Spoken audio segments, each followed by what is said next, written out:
बहुत बड़हन नाम वहाँ के बानी, हमनी के बीच बीच में बैठल बानी, बहुत बड़हन साहित्यकार, कवि, रचनाकार, एगो अच्छा संस्थान के प्राचार्य छपरा से वहाँ के आयल बानी। जोरदार ताली से रुआ से वहाँ के स्वागत करें। मंच पर हम आसीन होके खातिर बुलावा करें। सपना में बुजुर्ग लोगों के चहेता कंग विनायक पुरी जी, बहुत ही ऐतिहासिक, बहुत ही महत्वपूर्ण क्षण। हम संगीत के विद्यार्थी लोगन के तरफ से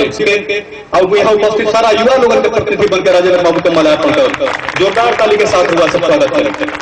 बहुत मल्यार्पण करत, बहुत ही ऐतिहासिक क्षण, बहुत ही महत्वपूर्ण क्षण। चलिए जोरदार ताली से स्वागत करेंगे।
भाई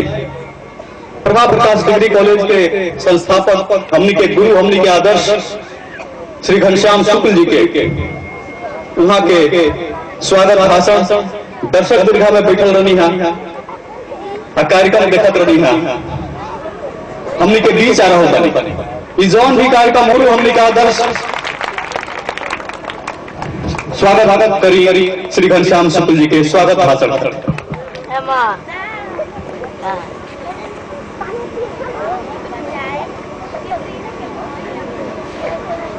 आदर के समान हमारे अध्यक्ष जी, श्रद्धा के समान हमारे मुख्य अतिथि शर्मा जी आज के भोजपुरी खातिर दधीच बा एहू से कोनो बड़ हड्डी दान के उदाहरण रहे हमरा समझ में, हमारा किताब में तो हम नाम धरते हैं। मंच पर बैठल तंगी नायकपुरी जी, मंच पर बैठल डिग्री कॉलेज शिवानंद दरोगा प्रसाद राय कॉलेज के प्राचार्य सुभाष यादव जी, अन्य कविगण, बिस्मिल्लाह का संगीत महाविद्यालय के गुरुजी निरुपमा, पंडाल में बैठल कई कॉलेज के प्राचार्य, कस्तूरबा इंटर कॉलेज के प्राचार्य महोदय, घुरापाली इंटर कॉलेज के प्राचार्य महोदय, जेके डिग्री कॉलेज के प्राचार्य महोदय और गुरुजन शिक्षकगण, एक कमेटी के अध्यक्ष श्री सीजी राय स्नेही जी, कई हाई स्कूल के हमारे साथी सहयोगी सब, इंजीनियर हमारे मित्र अजय जी, अन्य हमारे सहयोगी वृद्ध जन जे 2-3-4 दिन पहले कहत रहा जे हमने के कहीं खुदारी चलावे के जेकर उम्र बा 85+, हम पे वो रहल बा बातें बहुत बा, ई सब काम हो रहल बा। झारखंड के इंटर के अध्यक्ष पारसनाथ दुबे जी और नाम हम ना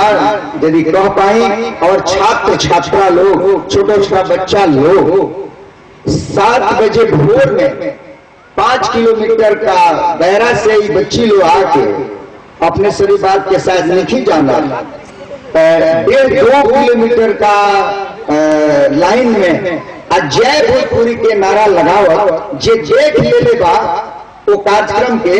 8 बजे डिग्री कॉलेज और इंटर कॉलेज का बीच में लाइन रोड पर ओकर मुक्ति हो गई। आज की धरती